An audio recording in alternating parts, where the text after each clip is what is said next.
বিনিয়োগের যেই খরা চলছে আমাদের দেশে, আমাদের প্রত্যাশা ছিল রাজনৈতিক সরকার ক্ষমতা দায়িত্ব নেওয়ার পরে বিনিয়োগটা বাড়বে। সেরকম কিছু আমরা দেখেছি কিনা, এবং এবারের প্রস্তাবিত বাজেটে বিনিয়োগ বাড়াতে সহায়ক কোনো নীতি আপনি দেখেছেন কি?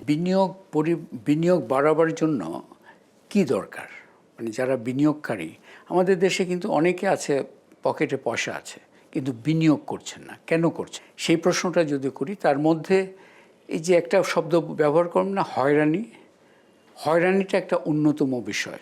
আর একটা বড় ধরনের সমস্যা এখানে বলা দরকার, এই যে আমাদের বিনিয়োগ, আপনি খরা বললেন তো, এখানে সার্বিক পরিবেশটা উন্নত করার চেয়ে আমরা ওই যে ট্যাক্স এক্সাম্পশন, কর অব্যাহতি, এটা অনেকটা রাজনৈতিক পুরস্কারের মতো বিষয় হয়ে গেছে। ভালো যোগাযোগ আছে ক্ষমতাধরদের সাথে, আমি কর অব্যাহতি পেয়ে গেলাম।